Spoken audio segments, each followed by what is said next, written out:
அத்தியாயம் 17 பதுங்கியிருந்து தாக்குதல். அட்வென்ச்சர்கள் சங்கத்தின் முழு அரங்கமும் அமைதியாக இருந்தது. அந்த பொன்னிற பையன் எழுந்து நிலவன் வயிற்றை நோக்கி தனது வாளை நீட்டினான். நிலவன் விரைவாக விலகி அந்த நபரின் வயிற்றில் ஒரு குத்துவிட்டான். அவரது எதிர்வினை நேரமும் தாக்குதலும் மிக வேகமாக இருந்தன. பலரால் அதை சரியாக பார்க்கக்கூட முடியவில்லை. பே உலோகமும் தரையும் மோதும் சத்தம் கேட்டது. அந்த பொன்னிற மனிதன் நிலவினில் இருந்து 5 மீட்டர் தொலைவில் தூக்கி வீசப்பட்டான். அந்த ஒரு குத்து மட்டும் அவனை திருப்பித் தள்ள போதுமானதாக இருந்தது. அந்த பொன்னிற மனிதர் உடல் நடுங்கிக் கொண்டே எழுந்தார். அவனால் எழுந்து நிற்கவே முடியவில்லை. அவர் தனது கவசத்தை நோக்கிப் பார்த்தபோது ஒரு பெரிய முஷ்டி போன்ற பள்ளம் உள்ளே விழுந்திருப்பதைக் கண்டார்.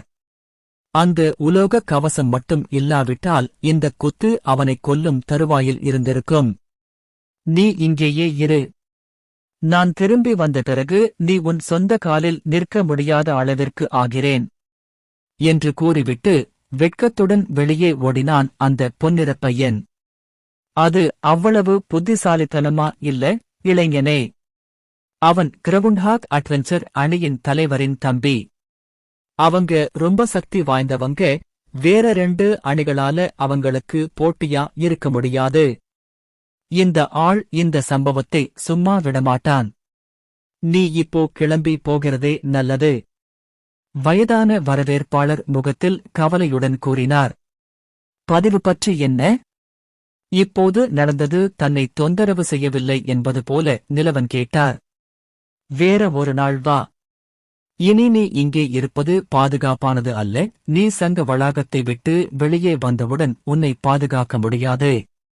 உடனே எங்கேயாவது ஒளிந்து கொள்வது நல்லது என்றார் வயதான வரவேற்பாளர்.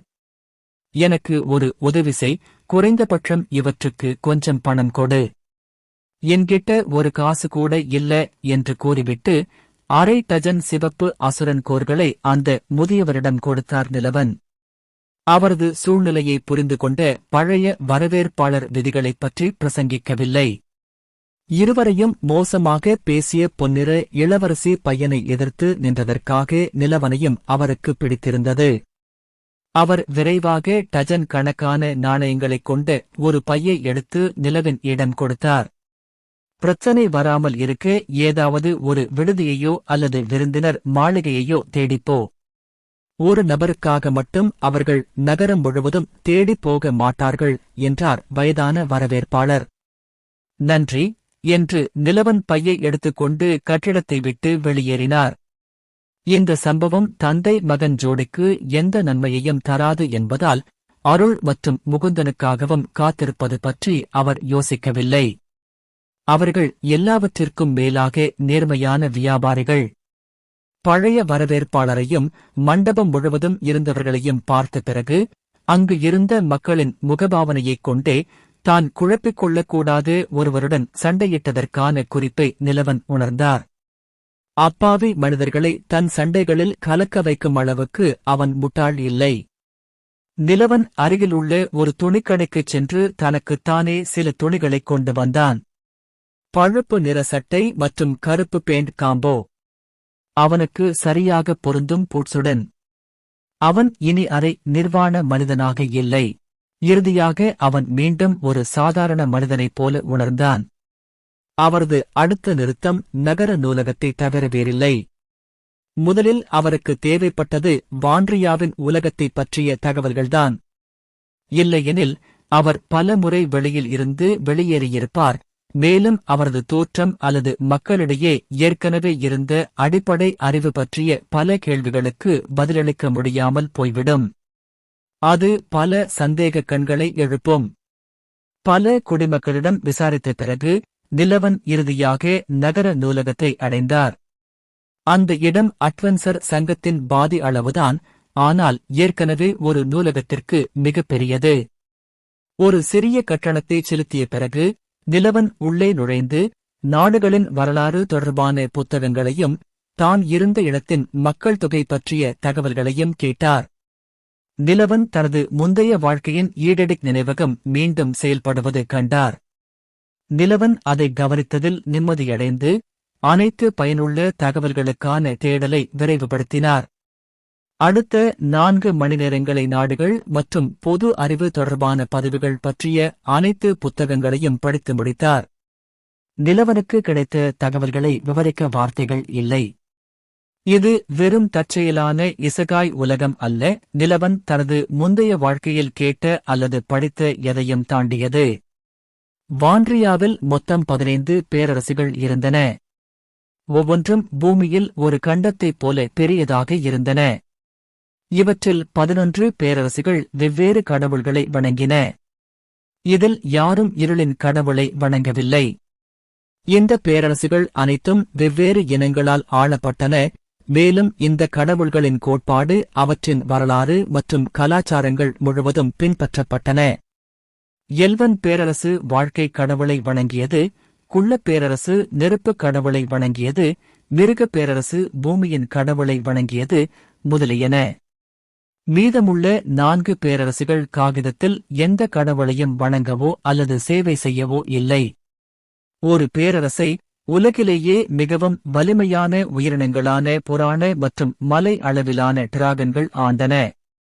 அவை மற்ற பேரரசுகளுடன் கலக்கவில்லை, மேலும் வெளி உயிரினங்களுடன் எந்த வகையான தொடர்பையும் அனுமதிக்கவில்லை. ஒரு பேரரசு உண்மையில் கடலாக இருந்ததால் அது தண்ணீருக்குள் இருந்தது. அக்வாமேன் திரைப்படத்திலிருந்து அட்லாண்டிஸை விட இது வேறுபட்டதல்ல. சமீபத்தில் உருவாக்கப்பட்ட பேரரசு அரக்க கடவுளுக்கு சேவை செய்து வழிபட்ட அரக்கப் பேரரசுதான். இது சுமார் 500 ஆண்டுகளுக்கு முன்பு உருவாக்கப்பட்டது. இருப்பினும் நிலவன் அதை பற்றிய விரிவான தகவல்களை கண்டுபிடிக்கவில்லை. இந்த பேரரசு தற்போது 4 அண்டை பேரரசுகளுடன் போரில் ஈடுபட்டிருந்தது. பின்னர் கடைசியாக இருந்தது வேறு யாருமல்ல, நிலவன் இருளின் கடவுளால் அனுப்பப்பட்ட பேரரசுதான். ராகோஸ் பேரரசு. ராகோஸ் பேரரசில் கூட நிலவன் தற்போது பேரரசின் விளிம்பில் இருந்தார். மேலும் நிலவன் தனது தற்போதைய இருப்பிடத்தின் வரலாற்றைப் பற்றி கண்டறிந்தது அவரை இன்னும் ஆச்சரியப்படுத்தியது. அவர் அனுப்பப்பட்ட காடு உலகிலேயே மிகப்பெரிய காடாகும். இது 80,000 கிலோமீட்டருக்கும் அதிகமான பரப்பளவைக் கொண்டிருந்தது. ஆனாலும் எந்த பேரரசும் அதை பிடிக்க துணியவில்லை. ஏனெனில் அங்கு ஏராளமான அரக்கர்கள் இருந்தனர். சில வதந்திகளின்படி மிக குறைந்த எண்ணிக்கையிலான தெய்வீக விலங்குகள் மட்டுமே அதில் வாழ்ந்தன. ராகோஸ் பேரரசு எந்த குறிப்பிட்ட இனத்தாலும் ஆளப்படவில்லை அல்லது அதை எந்த அரச குடும்பமும் கட்டுப்படுத்தவில்லை. பூமியில் உள்ள பல நாடுகளைப் போலவே ஆட்சி செய்வதற்கான ஒரு ஜனநாயக கட்டமைப்பை இது அடிப்படையாகக் கொண்டது. அதனால்தான் எந்தவொரு குறிப்பிட்ட இனம் மற்றும் இனத்திற்கும் எந்த வரம்புகளும் இல்லை. இருளின் கடவுள் உண்மையில் அவரை படிப்படியாக பொருந்தி வலிமையடையக்கூடிய இடத்திற்கு அனுப்பினார். ராக்கோஸில் தேவாலயங்கள் மற்றும் கோயில்கள் போன்ற எந்த மத அமைப்பையும் பிரசங்கிப்பது அல்லது உருவாக்குவது தடை செய்யப்பட்டது மற்றும் மரண தண்டனைக்குரியது. பேரரசு தோற்றம் எதுவாக இருந்தாலும் சமத்துவத்தை நம்பியதால் விதிவிலக்குகள் எதுவும் இல்லை. மேலும் ஒரு குறிப்பிட்ட இனம் அல்லது மக்களின் வர்க்கத்தின் மேலாதிக்கம் தொடர்பான மதக்கருத்துக்கள் மற்றும் நம்பிக்கைகள் போன்ற காரணிகளை கொண்டு வருவது குழப்பத்தைத் தவிர வேறொன்றையும் உருவாக்காது. பேரரசு இப்போது இருக்கும் நிலையை அடைய பல போர்கள் மற்றும் ஆட்சிக் கவிழ்ப்புகளை கடந்து வந்தது. முழு உலகத்திலிருந்தும் தன்னை பாதுகாத்துக் கொள்ளும் வரை காலப்போக்கில் ஒளிந்து கொள்ளவும் தனது பலத்தை வளர்த்துக் கொள்ளவும் ஒரு இடம் தேவைப்பட்ட நிலவனுக்கு இது மிகவும் வசதியாக இருந்தது. ராகோஸ் பேரரசில் அவர்கள் பேசிய மொழி பிளேவன். இது வான்ட்ரியா உலகில் இருந்த முதல் பேரரசிலிருந்து பெறப்பட்ட மொழி, ஆனால் இப்போது வரலாற்றால் மறந்துவிட்டது. மேலும் நிறுவப்பட்ட நாணயம் பிராமஸ் ஆகும். சூரியன் மறையத் தொடங்கிய போது நிலவன் இறுதியாக நூலகத்தை விட்டு வெளியேறி அருளின் பிளாக்கிரிப்பின் வணிக நிறுவனத்தை தேட முடிவு செய்தார். எல்லாவற்றிற்கும் மேலாக அவருக்கு தங்க ஒரு இடம் தேவைப்பட்டது. ஆனால் சில மைல்கள் நடந்த பிறகு அவர் திடீரென்று நின்றார். அவரது முகபாவனை சோகமாக மாறியது. அவரது கண்கள் அந்த இடத்திலேயே எச்சரிக்கையாக மாறியது. அவன் முகம் கோபத்தால் மாறியது. ஏனென்றால் அந்த நேரத்தில் அவனுடைய உயிர்வாழும் உள்ளுணர்வு அவனை எச்சரித்துக் கொண்டிருந்தது.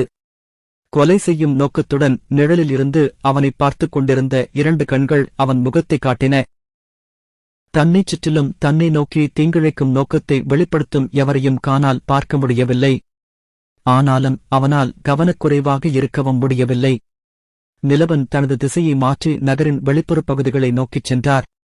இறுதியாக ஒரு வாயிலிருந்து நகரத்தை விட்டு வெளியேறிய பிறகு ஆக்கிரமிக்கப்படாத மற்றும் நகர பாதுகாப்பு தலையிட முடியாத அளவுக்கு அடர்த்தியான மரக் நிலவன் கோடுகள் மற்றும் மைதானங்களை நோக்கி ஓடத் தொடங்கினார்.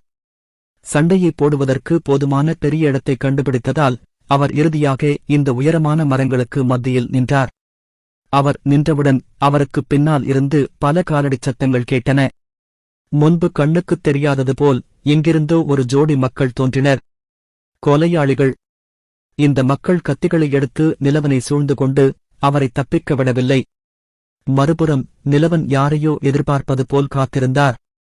சில நிமிடங்கள் கழித்து 10க்கும் மேற்பட்டோர் கொலையாளிகளுடன் சேர்ந்து கொண்டனர். அவர்கள் அனைவரும் இன்று அவர் முன்பு பார்த்த ஹண்டர்களைப் போலவே இருந்தனர். மாஸ்டர் இல்லையா? ஒரே ஒரு நபருக்காக இவ்வளவு பேரை அழைத்து வருவது அது கொஞ்சம் சிரமமாக தோன்றவில்லையா என்று மந்திரவாதியின் உடையை அணிந்த ஒருவர் கேட்டார்.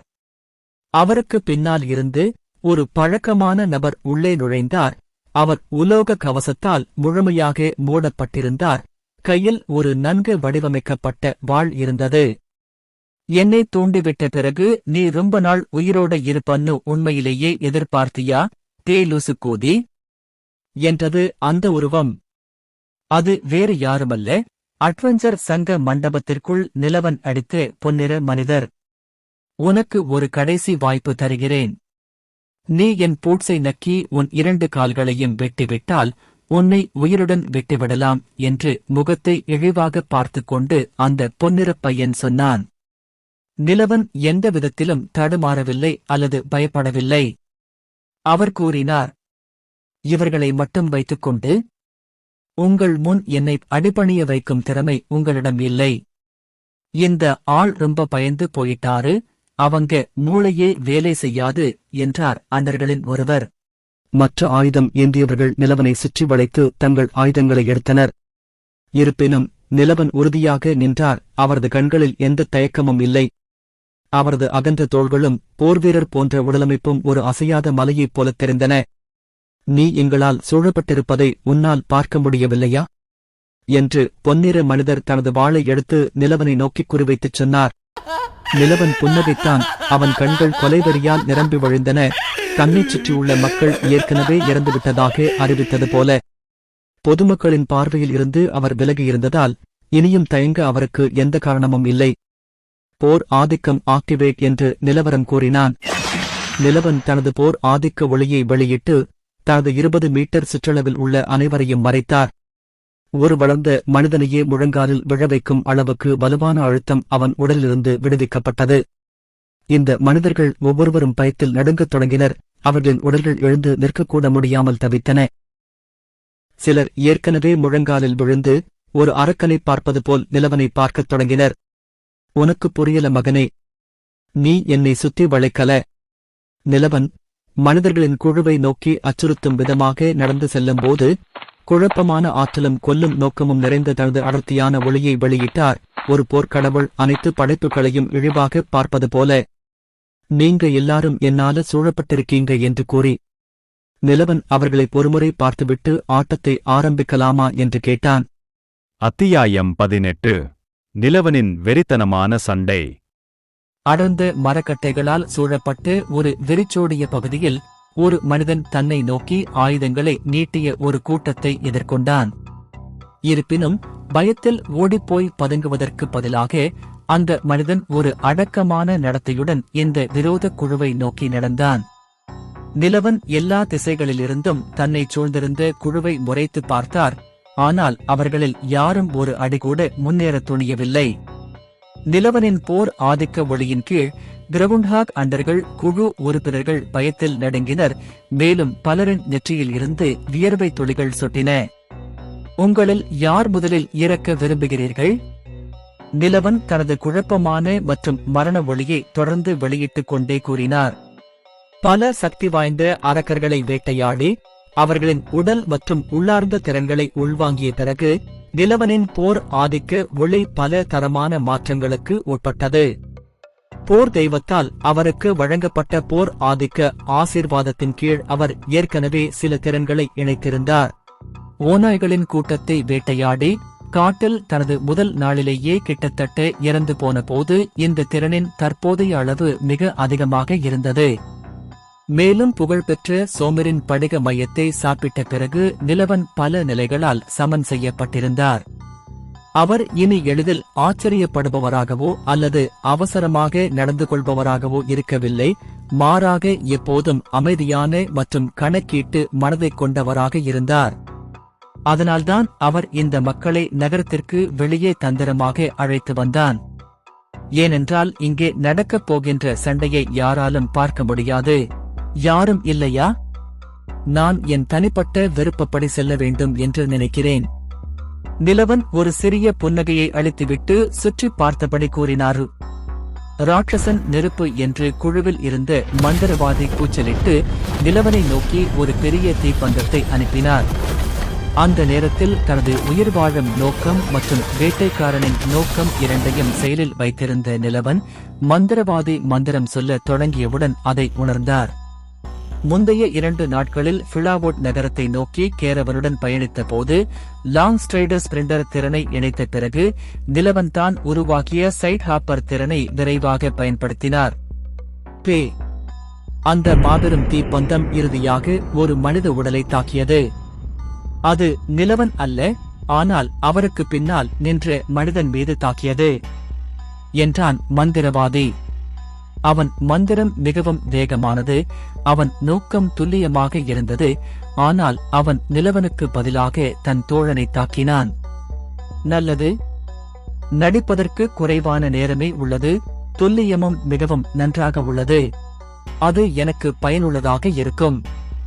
திடீரென்று மந்திரவாதி தனது வலது பக்கத்திலிருந்து ஒரு குரல் கேட்டது. பேசியவர் வேறு யாருமல்ல, நிலவன். தீப்பந்தத்தில் காயப்பட்ட மனிதன் வழியில் காத்தத் தொடங்கினான். எனக்கு உதவு என்று கத்தினார். தீப்பந்தத்தால் தாக்கப்பட்ட அந்த மனிதனின் உடல் முழுவதும் அந்த இடத்திலேயே எரியத் தொடங்கியது. அடர்ந்த மரக்கோட்டின் நடுவில் உயிருடன் எரிக்கப்பட்ட ஒரு மனிதனின் அலறல் சத்தம் எதிரொலித்தது. அங்கிருந்த அனைவரின் முகமும் வெளிரி போனது. நீ ஒரு பொட்ட! நிலவனை கொல்ல இந்த மக்களை அழைத்து வந்த பொன்னிற மனிதர் இல்லையா? கத்தினான். திடீரென்று அவர் அணிந்திருந்த லாக்கெட் சக்தியை வெளிப்படுத்தியது. பொன்னிற மனிதன் இறுதியாக போர் ஆதிக்க ஒளியின் அழுத்தத்தை உடைத்து நிலவனை நோக்கி தாக்கினான். சிலர் கற்றுக்கொள்வதில்லை, இல்லையா? நிலவன் பெருமூச்சு விட்டான். இளையா நிலவனின் அருகில் வந்தவுடன் அவர் தனது வாளை நிலவனின் கழுத்தில் நேராக சுழற்றினார். திடீரென்று நிலவன் உருவம் அவன் கண்களுக்கு முன்பாகவே மறைந்துவிட்டது. நான் ஏற்கனவே சொல்லிட்டேன், உனக்கு அந்த திறமை இல்லை. இல்லியாவின் முதுகுக்கு பின்னால் இருந்து ஒரு குரல் கேட்டது. இந்த நேரத்தில் மந்திரவாதி ஒருவித மந்திரத்தை உச்சரித்து முடித்து சுற்றியுள்ள பகுதியைச் சுற்றி பரவி நிலவனின் போர் ஆதிக்க ஒளியை ரத்து செய்யும் ஒரு சக்தி வாய்ந்த மலர் வடிவ மந்திர அமைப்பை உருவாக்கினார்.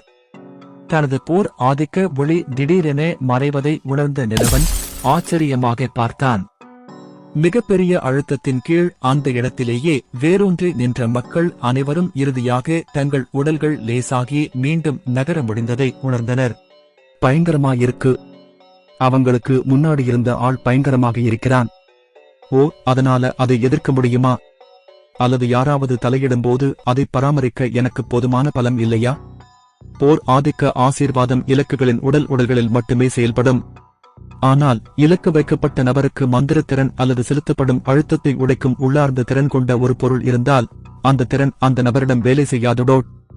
கடந்த 3 நாட்களாக அமைதியாக இருந்த அமைப்பு இறுதியாக மீண்டும் பேசியது. சரி, அப்படித்தான் அந்த மந்திரவாதி தப்பித்தான்.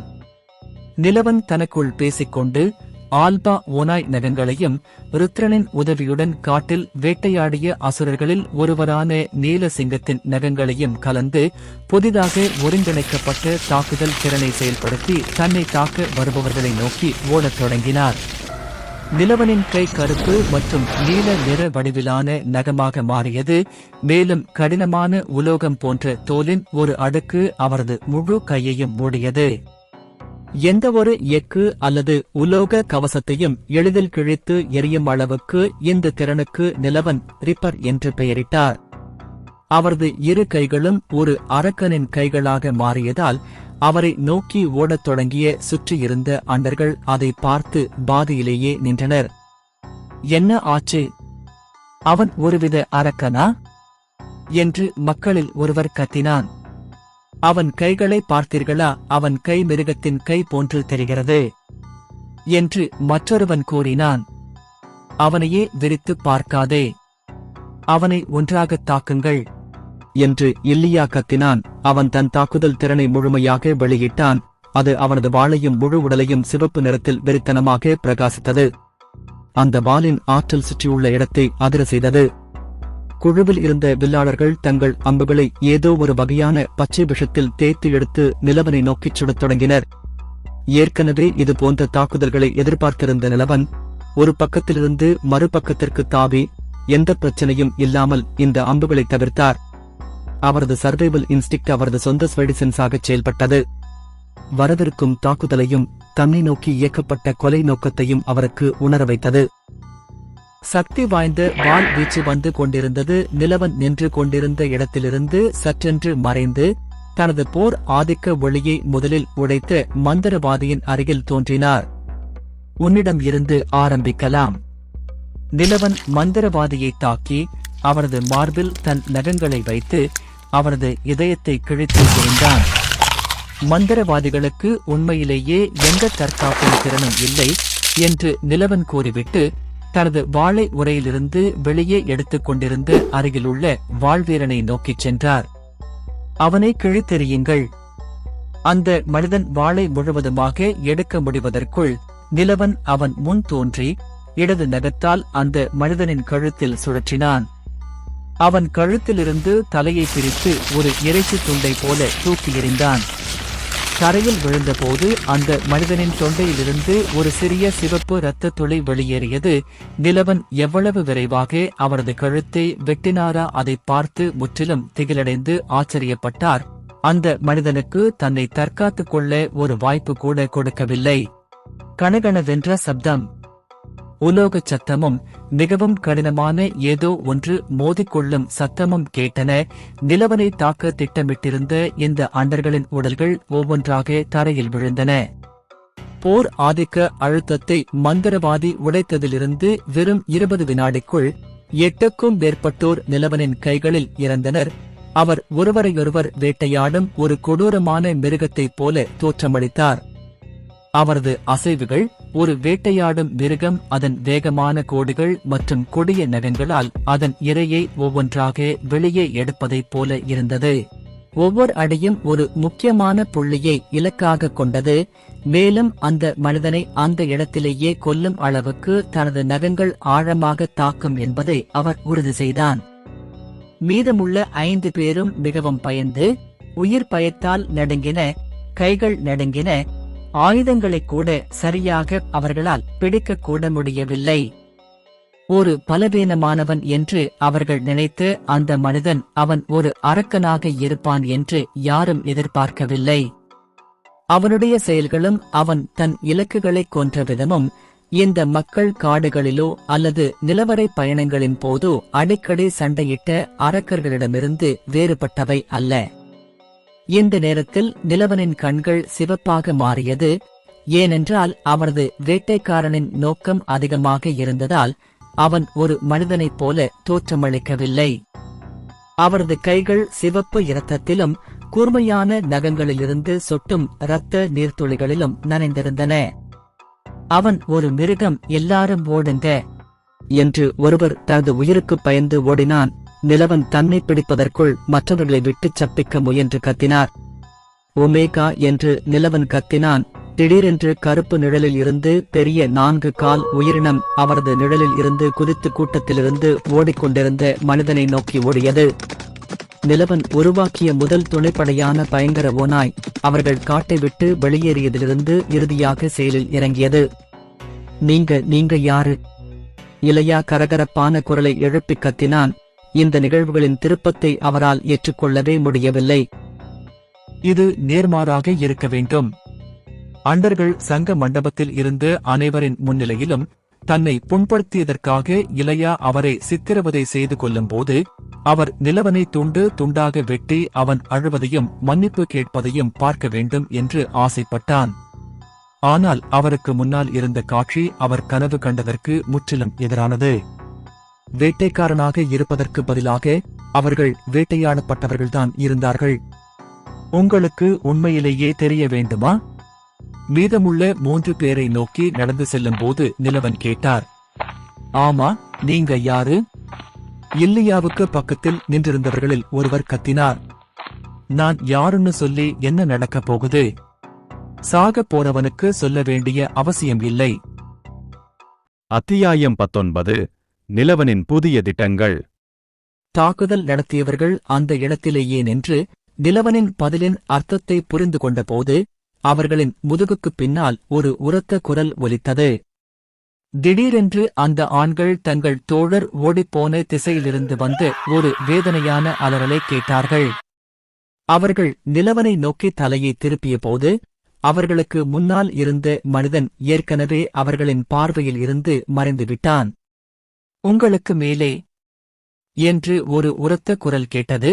மீதமுள்ள ஆண்கள் தங்கள் தலைக்கு மேலே ஒரு மனிதன் தங்கள் திசையில் குதிப்பதைக் கண்டார்கள். ஆனால் இல்லையாவின் அருகில் நின்ற 2 ஆண்கள் எதிர்வினையாற்றுவதற்கு முன்பே அவர்களின் உடல்கள் 2 பெரிய நகங்களால் செங்குத்தாக வெட்டப்பட்டு அவர்களின் உடல்களையும் தோல் கவசத்தையும் 2ஆக கிழித்தன.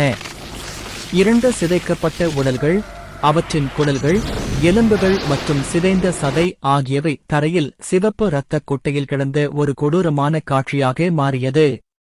இந்த தாக்குதல் ஒரு நொடியில் நடந்தது. தாக்குதல் நடத்தியவர்களில் எஞ்சியிருந்து ஒரே நபரான இளையா தனது தொடையிலிருந்து சூடான சிறுநீரகம் தன்னை அறியாமலே கசிந்து பயத்தில் நடுங்கிக் கொண்டிருந்தார். தன் முன்னால் இருந்த காட்சியைக் கண்டு முற்றிலும் ஏமாற்றமடைந்த நிலவன் இலியாவை பார்த்தான். குறைந்தபட்சம் மற்ற ஆண்கள் கண்ணியத்துடன் இறந்தனர். என்னை விடு, நான் போகணும் என்றான் இளையா முகத்தில் ஒரு திகைப்புடன். அவன் அருகில் நின்ற அசுரனின் முன் ஒரு வார்த்தை கூட உச்சரிப்பது கூட அவனுக்கு கடினமாக இருந்தது. இந்த சம்பவத்தை பற்றிய எல்லாவற்றையும் நகரத்தில் உள்ள அனைவருக்கும் கசிவிட்டதன் மூலம் நீங்கள் எல்லா பிரச்சனைகளையும் நான் சந்திக்க வேண்டியிருக்கும். நான் என்ன முட்டாள் என்று நீங்கள் நினைக்கிறீர்களா? நடந்த அனைத்திற்கும் பிறகும் உயிருடன் இருக்க இன்னும் ஒரு வாய்ப்பு இருப்பதாக நினைத்து மனிதனை நிலவன் கேலி செய்தார். நீ என்னைக் கொன்றால் என் சகோதரன் உன்னை கண்டுபிடிப்பான். உன் மரணம் மிகவும் கொடூரமாக இருக்கும். என் சகோதரன் நகரத்தின் வலிமையான மனிதர்களில் ஒருவன். யாரும் அவனுடன் நேருக்கு நேர் சண்டையிடத் துணிய மாட்டார்கள். கிரவுண்ட்ஹாக் அண்டர்கள் அணியின் தலைவராக இருந்து தனது வலிமை மிக்க சகோதரனின் நற்பெயரைப் பயன்படுத்தி வெளியேறும் வழியை மறைக்க முயன்று இளையா சொன்னான். இளையா இன்னுமாடா நம்புற? உன்னை நான் உயிரோடு விடுவேன். என்ன சொன்ன? உன் சகோதர நகரத்தின் வலிமை கொண்டவனா? அவை வேணா நகரத்தின் வலிமை கொண்டவனாக இருக்கலாம். ஆனா நான் நரகத்திலிருந்து வந்தவன்டா. எப்போ நான் உன் சகோதரனை நேருக்கு நேர் பார்க்கிறனோ அன்னைக்கு தாண்டா உன் அண்ணனுக்கு கடைசி நாள். இதனால் பின்விளைவுகளைப் பற்றி யோசிப்பதற்கு பதிலாக நிலவன் விரைவாக தனது வலது கையால் இல்லையாவின் தொண்டையை பிடித்து அவரது கூர்மையான நகத்தை அழுத்தினார். இளையா வைத்திருந்த வாளை எடுத்து தனது இடது நகத்தால் அதை எறிந்தார். கவலைப்படாதே, அவன் உன்னால பிரச்சனை பண்ணா உன் சகோதரனை நரகத்திற்கு உன்னைப் பார்க்க அனுப்புவேன். நிலவன் இல்லியாவின் காதில் கிசுகிசுத்து தன் பிடியை இறுக்கினான். இல்லியா தனது உடலை நெளிந்து நிலவனின் நகங்களிலிருந்து விடுபடப் போராடினான். ஆனால் இந்த கொடூரமான அசுரனின் முன் அவனது முயற்சிகள் பலனளிக்கவில்லை. அவன் கண்களில் ஒளி மங்கி அவன் உடல் இறுதியாக நிற்கும் திறனை இழந்தது. ஒரு பாறை போல இறந்துவிட்டது. நிலவன் உயிரற்ற உடலை தூக்கி எறிந்துவிட்டு மீண்டும் தனது சுற்றுப்புறங்களில் சுற்றித் திரிந்தார். சாட்சிகள் யாரையாவது உயிருடன் யாராவது இருக்கிறார்களா என்று பார்த்தான். அப்போது ஒமேகா தனது வாயிலும் மூக்கிலும் புதிய இரத்தக் கரை படிந்த நிலையில் திரும்பி வந்து நிலவனின் கால்களை நோக்கி ஓடிய அண்டர்களின் தலையை எறிந்தது. யார் நல்ல பையன்? நீதான். நிலவன் ஒமேகாவின் தலையை தடவியபடி சிரித்தான். இப்போ கொஞ்சம் சாப்பிட நேரமாச்சு. உனக்கு பசிக்குது இல்லையா? இறந்த உடல்களை நோக்கி நடந்து சென்று அவற்றின் மீது கைகளை வைத்தபடி நிலவன் கேட்டார். நிலவன் தன் உறிஞ்சும் திறனை செயல்படுத்தினான். நிலவன் அவற்றை ஒவ்வொன்றாக தன் மனதிற்குள் படித்து இந்த வீரர்களின் அனைத்து பயனுள்ள திறன்களையும் உள்வாங்கத் தொடங்கினார். உண்மையிலேயே பரிதாபம். இறந்தவர்களின் திறமைகளையும் திறன்களையும் இறுதியாக உள்வாங்கி முடித்ததும் நிலவன் போவதில் திட்டினான். கொலையாளிகள் மற்றும் மந்திரவாதிகளைத் தவிர இந்த முட்டாள்கள் யாருக்கும் எந்த பயனுள்ள திறமைகளும் இல்லை. இந்த மக்களைக் கொல்வதில்தான் எடுத்த அனைத்து முயற்சிகளும் வீணானது போல் நிலவன் ஆவேசமாக கூறினார். அமைப்பு, நான் இப்போது பெற்ற அனைத்து திறன்களையும் எனக்குக் காட்டு. நிலவன் கட்டளையிட்டார். உரிமையாளர் திறன்களை கற்றுக்கொண்டார். ஸ்டில் டி ரேங், ஃபயர்பால் சி ரேங், கோட்டை சுவர் டி தரவரிசை, துப்பாக்கிச் சூடு துல்லியம் டி தரவரிசை. நெருக்கமான போர் நுட்பங்களில் தேர்ச்சி அதிகரித்தது. ஹோஸ்ட் பின்வரும் போர் திறன்களை திறந்துள்ளார். வைட்டல் ஸ்ட்ரைக், கோடு, ஹை ஜம்ப். மாஸ்டர் தரவரிசையில் அனைத்து திறன்களும் 20% தேர்ச்சி. இந்த ஆட்கள் நடந்து கொண்ட விதத்தை பார்த்தால் அவர்களுக்கு குறைந்தபட்சம் சில நல்ல திறமைகள் இருக்கும் என்று நான் நினைத்தேன். நிலவன் பெருமூச்சு விட்டபடி இந்த மனிதர்களின் உடல்களை பிரித்து அவர்களின் இதயங்களுக்குள் இருந்த அவர்களின் மையக் கருக்களை வெளியே எடுத்தார். குப்பை. நிலவன் தன் கையில் வைத்திருந்த மையத்தை கிட்டத்தட்ட தூக்கி எறிந்தான். ஏனென்றால் காட்டில் மிகவும் சாதாரண அரக்கர்களை வேட்டையாடியதிலிருந்து கிடைத்த பிரகாசமான சிவப்பு மையங்களைப் போலல்லாமல் இந்த ஹண்டர்களின் மையங்கள் மிகவும் மங்கலாக இருந்தன, எந்த பிரகாசத்தையும் கூட கொடுக்கவில்லை. அவற்றின் மையங்கள் மிகவும் பலவீனமாக இருப்பதை நிலவன் எளிதாக கண்டுபிடிக்க முடிந்தது. ஒரு பார்வை கூட பார்க்கத் தகுதியற்றது. ஒமேகா, அவற்றைச் சாப்பிடு. அவற்றின் கைகால்களை உன் கோரைப்பற்களாலும் நகங்களாலும் கிழித்துவிடு. மையக்கருக்கள் அனைத்தும் இனி உன்னுடையவை. நிலவன் தன்மீது சந்தேகத்தை ஏற்படுத்தும் எந்த தடயங்களையும் விட்டுச் செல்ல விரும்பாததால் இதை சொன்னான். ஏனென்றால் விரைவில் அல்லது பின்னர் இந்த இறந்தவர்கள் காணாமல் போனதாக அறிவிக்கப்படுவார்கள், மேலும் யாராவது இந்த விஷயத்தை விசாரிப்பார்கள். இறுதியில் ஹண்டர்கள் சங்கத்தில் பல சாட்சிகள் முன்னிலையில் அந்த பொன்னிற பையனுடன் அவருக்கு ஒரு சிறிய சண்டை ஏற்பட்டதால் அவர்கள் அவரை தேடி வருவார்கள். அதனால்தான் அவன் எந்த ஆயுதத்தையும் பயன்படுத்தாமல் தன் நகங்களால் மட்டும் இந்த மக்களை தாக்கினான். ஒமேகாவிடம் அவற்றை உண்ணும்போது அவர்களின் உடல்களை கிழித்து எறியச் சொன்னான். அதனால் இந்த மக்கள் பாழடைந்த மரங்களுக்குள் ஏதோ ஒரு வலிமையான அசுரனால் கொல்லப்பட்டது போல் தோன்றும். யாருக்கும் எந்த சந்தேகமும் இருக்காது.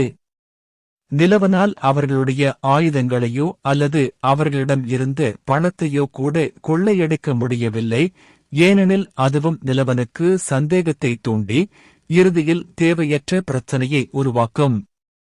இந்த பொதுமுக தவறுகளைச் செய்து ஒரு தடயத்தை விட்டுச் சென்ற மறுபிறவி எடுத்த களை போல அவர் ஒரு முட்டாள் அல்ல.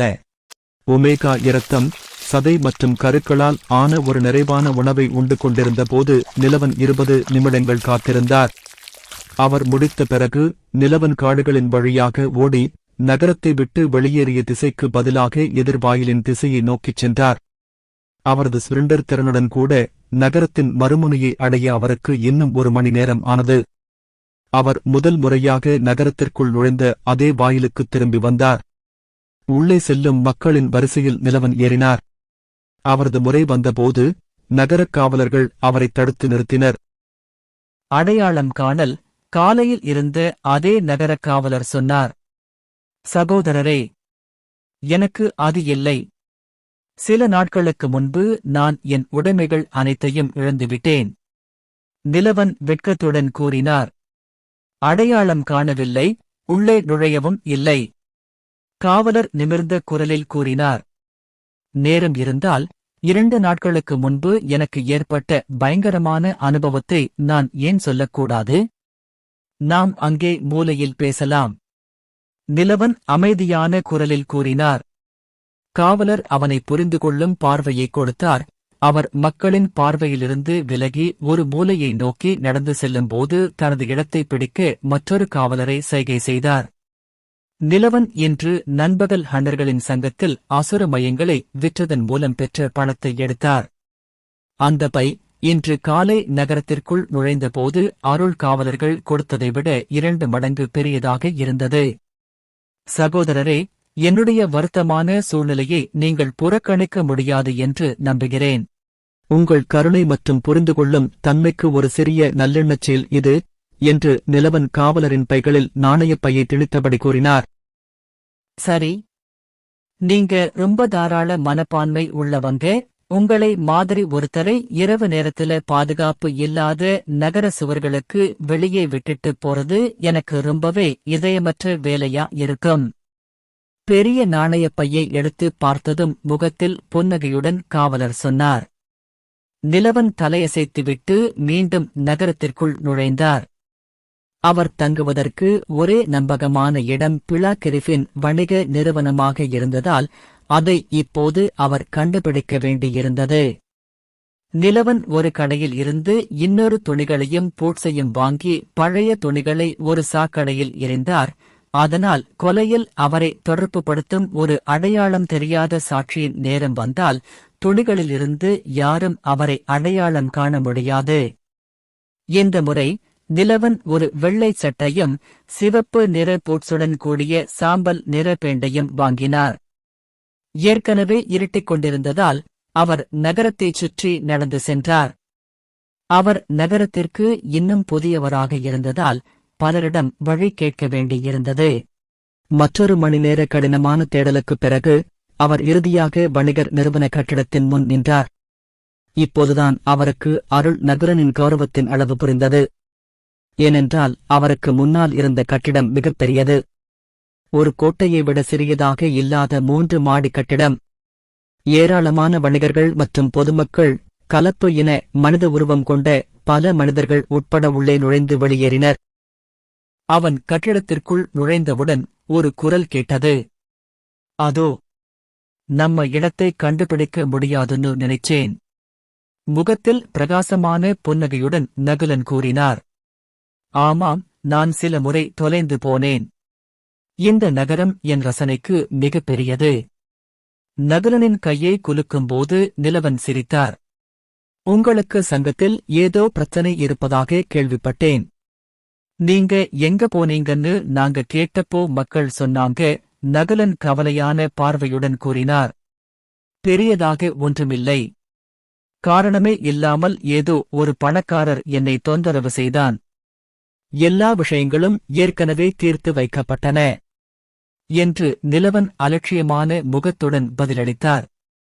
அதன் பிறகு நிலவன் மற்றும் நகுலன் வணிகர் நிறுவனத்தின் தனியார் அறையில் ஒரு சுவையான உணவை சாப்பிட்டனர்.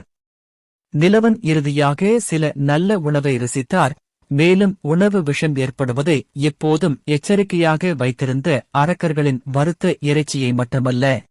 நிலவனுக்கு ஆச்சரியமாக இருந்தது. ஏனென்றால் உணவு மிகவும் சுவையாகவும் பல்வேறு மசாலாப் பொருட்களால் நிறைந்ததாகவும் இருந்தது. அவர் தனது முந்தைய வாழ்க்கையில் ஒருபோதும் ருசித்ததில்லை. வாரக்கணக்கில் பட்டினி கிடந்த ஒரு காட்டுமிராண்டியைப் போல அவர் பெருந்தினியுடன் சாப்பிட்டார். இது நகுலனை ஒரு சிக்கலான மனநிலையில் ஆழ்த்தியது. பாவம், காலையிலிருந்து அவன் எதுவும் சாப்பிடவில்லை. அவனிடம் பணமும் இருந்திருக்காதுடோ. திட உணவை சரியாக மெல்லாமல் நேராக விழுங்கிக் கொண்டிருந்த நிலவனை பார்த்து நகுலன் யோசித்தான். அவர்கள் இரவு உணவை முடித்த பிறகு நிலவன் ஒரு நல்ல அறைக்கு அழைத்துச் செல்லப்பட்டார். இறுதியாக ஒரு படுக்கை. காட்டில் இருந்ததைப் போல மரத்தின் தண்டு அல்லது இலைகளில் அல்ல. இறுதியாக ஒரு படுக்கையில் தூங்கப் போகிற போது நிலவனின் கண்களில் இருந்து ஒருவக கண்ணீர் வழிந்தது. நிலவனை பார்த்ததும் நகுலனின் நெஞ்சு வலித்தது. பாவம், அவன் இதற்கு முன்பு ஒருபோதும் படுக்கையில் தூங்கியதில்லை போல. நிலவன் தரையில் படுத்துக் கொண்டு பாறைகளில் தூங்குவதை கற்பனை செய்தபடியே அவன் யோசித்தான். ஓய்வெடுங்கள், உங்களுக்கு ஏதாவது தேவைப்பட்டால் என்னை கூப்பிடுங்கள். என் அறை அடுத்த விங்கில் உள்ளது. நாளை உங்களை பார்க்கிறேன் என்று கூறிவிட்டு கனத்த இதயத்துடன் நகுலன் வெளியேறினார். நிலவன் அறையின் கதவை மூடிவிட்டு பஞ்சு போன்ற படுக்கையில் குதித்தான். இதுதான் வாழ்க்கை. அவன் யோசித்து தன் உடலில் இருந்த எல்லா பதற்றத்தையும் போக்கினான். திடீரென்று அவன் மனதில் ஒரு திட்டம் தோன்றியது. மென்மையான மெத்தைகளை கட்டிப்பிடித்து தூங்கிவிட்டபோது அவன் ஒரு வஞ்சகமான புன்னகையை வெளியிட்டான். அயர்ந்து தூங்கும் குழந்தை போல தெரிந்தான். மன்னிக்கவும் அருள் மற்றும் நகுலன். ஆனால் நான் உங்களை பயன்படுத்தி நகரத்தில் நிறைய பணத்தையும் நற்பெயரையும் சம்பாதிக்கப் போகிறேன். ஏனென்றால் மறுநாள் அவன் ஒரு ஹண்டராக மாறப்போகிறான். அத்தியாயம் 20. நிலவன் தயாராகிக் கொண்டிருக்கிறான். காலைக் காற்றின் வேகம் பறவைகளின் இனிமையான கீச்சலியுடன் பறந்து சென்றது. ஒரு மனிதன் கண்களைத் திறந்து இறுதியாக கனவுகளின் நிலத்தை விட்டு வெளியேறி யதார்த்தத்திற்கு திரும்பினான். நிலவன் கண்களைத் திறந்து கொட்டாவி விட்டான். எந்த உலகமாக இருந்தாலும் உண்மையான மெத்தையில் தூங்குவது போல் எதுவும் இருக்க முடியாது. கடைசியாக ஜன்னலுக்கு வெளியே பார்த்தபடி நிலவன் சொன்னான். சூரியனின் நிலையைப் பொறுத்து காலை 8 மணி ஆகிவிட்டது. நிலவன் தனது உடலை நீட்ட முயன்றபோது மீண்டும் ஒரு கொட்டாவி விட்டான். மறுபிறவி எடுத்த பிறகு முதல் முறையாக ஒரு குழந்தையைப் போல தூங்கினான். அவர் புத்துணர்ச்சி பெற்று முதலில் சூடான குளியல் எடுத்த பிறகு நகுலனை சந்திக்க விரைவாகப் புறப்பட்டார். சில அறைகளைத் தேடிய பிறகு அவர் இறுதியாக அலுவலகத்தைக் கண்டுபிடித்தார். இளம் வணிகர் பேரிடிகளையும் அறிக்கைகளையும் கணக்கிடுவதில் மும்முரமாக இருப்பதைக் கண்டார். உங்களுக்கு ஒரு நிமிடம் இருக்கிறதா? நிலவன் கதவு பக்கத்தில் தட்டப்பட்ட போது கேட்டார். நீ விழித்திருக்கிறாயா? இரவு எப்படி இருந்தது என்று நகுலன் கொஞ்சம் சிரித்துக் கொண்டே கேட்டார். இந்த வாழ்க்கையில் நான் பெற்ற சிறந்த தூக்கம். நிலவன் சிரித்துக் கொண்டே சொன்னான். அப்போ என்ன பண்ற? அவன் கேட்டான். பெரிதாய் ஒன்றுமில்லை. லாபம் மற்றும் எதிர்கால சரக்குகள் பற்றி சில சரிபார்ப்புகளைச் செய்வதுதான். அடடா, இது அவ்வளவு எளிதல்ல. எல்லாவற்றையும் அவற்றின் வகை மற்றும் தேதிகளின் அடிப்படையில் பிரிப்பது ஒரு வேதனை. என் வயதானவர் எல்லாவற்றையும் என்னிடம் விட்டுவிட்டு பொருட்களை அனுப்பும் பொறுப்பை ஏற்றுக்கொண்டதில் ஆச்சரியமில்லை. தனது மேசையில் இருந்த கோப்புகள் மற்றும் ஆவணங்களைப் பார்த்துக்கொண்டே நகுலன் ஒரு பெருமூச்சு விட்டார். இது வெறும் ஆரம்பம்தான். பகலில் இவை அனைத்தும் குவிந்து கிடக்கும். ஏதாவது உதவி தேவையா என்று நிலவன் கேட்டார். உனக்கு படிக்கக்கூடத் தெரியுமா என்று நகுலன் கேட்டான். ஆமாம், எனக்கு முறையான கல்வி இருக்கிறது. என்னை ஏமாற்றுவதிலிருந்து காப்பாற்றக்கூடிய எல்லாவற்றையும் பற்றி எனக்கு போதுமான அறிவு இருப்பதை என் மாமா எப்போதும் உறுதி செய்தார். நிலவன் சொல்லி சிரித்தார். சரி. மறுபுறம் குடும்பத் தொழிலை நான் மரபுரிமையாக பெற வேண்டியிருந்ததால் நான் இதையெல்லாம் கற்றுக்கொள்ள வேண்டியிருந்தது. இல்லையெனில் நான் இப்போது உலகில் சுற்றித் திரியும் ஒரு அறிஞராக இருப்பேன். வெவ்வேறு இடங்களையும் அவற்றின் அறிவையும் கலாச்சாரத்தையும் தேடி கற்றுக்கொள்வேன். விஷயங்கள் வித்தியாசமாக இருந்தால் மட்டுமே. வித்தியாசமான வாழ்க்கையை கற்பனை செய்யத் தொடங்கியபோது நகுலன் வருத்தத்துடன் கூறினார். சரி, நம்மிடம் இருப்பதை வைத்து நாம் சமாளிக்க வேண்டும் என்று நிலவன் கூறினார். அவர் பேரேடுகளை வரிசைப்படுத்த உதவத் தொடங்கினார். அவர் தனது முந்தைய வாழ்க்கையில் ஒரு கணக்காளராக இருந்தார். எனவே பதிவுகளை அவற்றின் பயன்பாடுகள் மற்றும் முன்னுரிமையுடன் எவ்வாறு ஒழுங்கமைப்பது என்பது அவருக்கு தெரியும். இது நகுலனை ஆச்சரியப்படுத்தியது. ஏனெனில் அவர் இன்னும் அனைத்தையும் திறமையாகச் செய்வது கடினமாக இருந்தது. அவர் தனது தந்தை உருவாக்கிய வணிக நிறுவனத்தில் வேலை செய்யத் தொடங்கி 1 மாதமே ஆகியிருந்தது. இதுவரை அவரது இளமைப் பருவம் முழுவதும் படிப்பிலும் சோம்பேறித்தனத்திலும் கழிந்ததால் அந்த தொழில் தொடர்பான விஷயங்களை அவர் இன்னும் புரிந்து கொள்ள வேண்டியிருந்தது. அப்போ நிலவன், நீ என்ன செய்யப் போறன்னு யோசிச்சிட்டியா? நீ விரும்பினால் நீ எங்களுக்கு ஒரு மேக்காப்பாளராக வேலை செய்யலாம். உனக்கு போதுமான போர் அனுபவமும் சண்டையிடும் திறமையும் நிச்சயமாக இருக்கு. நகுலன் இதை ரொம்ப நாளைக்கு முன்னாடியே கேட்க திட்டமிட்டிருந்தது போலச் சொன்னான். இந்தச் செயலைப் பாராட்டுகிறேன். ஆனால் நான் உத்தரவுகளை பின்பற்றும் வகையைச் சேர்ந்தவன் அல்ல. மேலும் எனக்கு உங்கள் உதவி தேவை என்றார் நிலவன். சரி, நான் உங்களுக்கு என்ன உதவ முடியும்? நகுலன் ஆர்வமாக இருந்தார். அவர் நிலவனை தொந்தரவு செய்யப் போவதில்லை. ஏனென்றால் அவர் அவருடைய சொந்தக்காரர். அதிகபட்சம் நகுலன் அவருக்கு ஒரு வேலையை வழங்க முடியும். துளிகள், சில ஆயுதங்கள் மற்றும் சில லேசான கவசங்களை வாங்க நான் கொஞ்சம் பணம் கடன் வாங்க வேண்டும், நிலவன் பதிலளித்தார். எதற்கு? ஓ, நீ ஒரு கூலிப்படை என்பதை நான் மறந்துவிட்டேன். திடீரென்று உணர்ந்து கொண்டபோது நகுலன் பதிலளித்தார். அந்த நாட்கள் கடந்து போய்விட்டன. இப்போது நான் ஒரு ஹண்டராக போகிறேன் என்று நிலவன் நாற்காலியில் அமர்ந்தபடி பதிலளித்தார். வேண்டாம். அன்று நமக்கு என்ன நடந்தது என்று நீ பார்க்கவில்லையா? நீ வலிமையானவனாக இருந்தாலும் எப்போதும் உயிருடன் இருப்பதைப் போல நடந்து கொள்ள முடியாது. கவனமாக யோசித்துப் பார். தனது தந்தையை காப்பாற்றியவரை மரணப்பிடியில் மாட்டிக்கொள்வதை பார்க்க விரும்பாததால் நகுலன் கடுமையாகச் சொன்னான். கவலைப்படாதே. எனக்கு என் சொந்த காரணங்கள் உள்ளன. மேலும் எனக்கு வேறு எதுவும் செய்ய தெரியவில்லை. இங்கே என் உயிருக்கு ஆபத்து இருக்கும்போது குறைந்தபட்சம் நான் ஓடிவிட முடியும். என்னை தவிர வேறு யாரையும் நான் பாதுகாக்க வேண்டியதில்லை. நிலவன் கூறினார். அவரது காரணம் தர்க்கரீதியானதாக தெரிகிறது. சரி என்று நகுலன் கூறிவிட்டு ஒரு மஞ்சள் காகிதத்தில் ஏதோ எழுதத் தொடங்கினார். பின்னர் அதன் மீது அவர்களின் நிறுவனத்தின் முத்திரையை பதித்தார். இடதுபுறத்தில் 3வது தெருவில் அமைந்துள்ள எங்கள் வணிகக் கடைக்கு இதை எடுத்துச் செல்லுங்கள். இதை மேலாளரிடம் காட்டுங்கள். அவர் உங்களுக்கு போதுமான பொருட்களைக் கொண்டு வருவார் என்றார் நகுலன், நிலவன் உதவியற்றவராக பார்த்தபடி. நன்றி. நான் சீக்கிரமே உனக்கு பணம் திருப்பி தந்துவிடுகிறேன் என்று சொல்லிவிட்டு நிலவன் அலுவலகத்தை விட்டு வெளியேறினான். வழிமுறைகளை பின்பற்றி வணிகக் கடையையும் அதன் மேலாளரையும் கண்டுபிடித்தேன். மேலாளர் ஒருவித டெமி மனிதனின் டிமன் இனத்தைச் சேர்ந்தவராக தெரிந்தார்.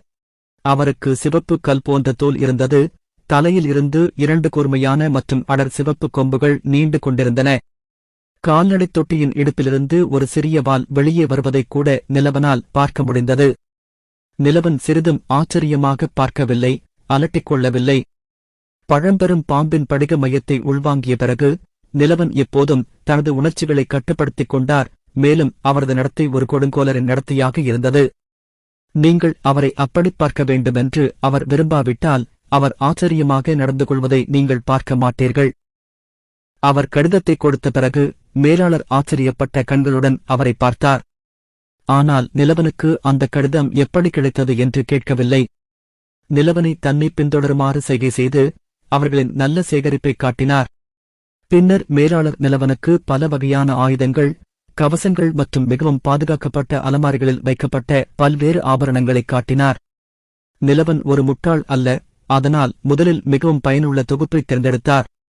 அவர் ஒரு கருப்பு டிரெஞ்ச் கோட்டை தேர்ந்தெடுத்தார். அது நடுவிலும் சீர்களிலும் சிறிய உள்ளார்ந்த தங்க வடிவத்தைக் கொண்டிருந்தது.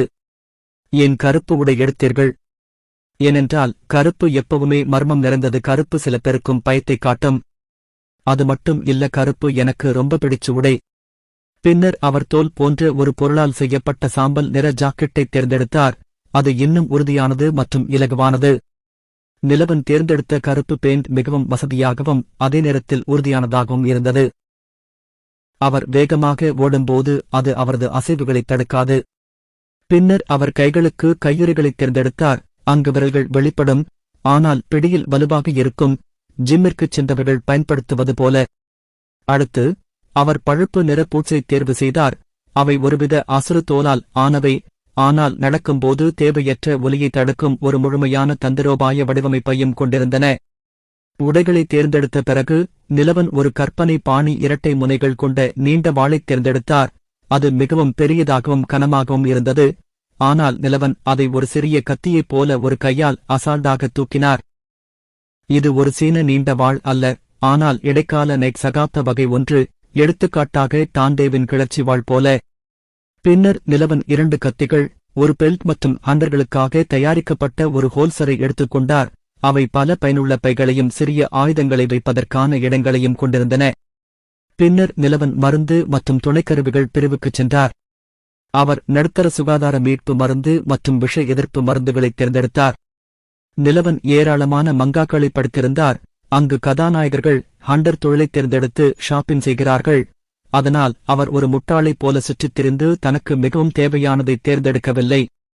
அந்த மாற்று மருந்துகள் அவருக்கானவை அல்ல, மாறாக மற்றவர்களுக்கு உதவுவதற்காகவோ அல்லது விஷம் குடித்த பிறகு அது தேவைப்படும் ஒருவராக தோன்றுவதற்காக அதை தனக்கே பயன்படுத்திக் கொள்வதற்காகவோ இருந்தன. பின்னர் நிலவன் இறுதியாக அவை அனைத்திலும் மிக முக்கியமான விஷயத்தைக் கண்டுபிடித்தார். பல்வேறு பொருட்களை சேமித்து வைக்க பயன்படும் ஒரு சிறிய இடம் சார்ந்த வளையம். நிலவன் விலையை பற்றி கேட்டார். அதை கேட்டதும் அவரது காதுகளில் இரத்தம் கசிந்தது. அந்த விண்வெளி வளையத்தில் 7 சதுர அடி உள்ளிடம் மட்டுமே இருக்க முடியும்.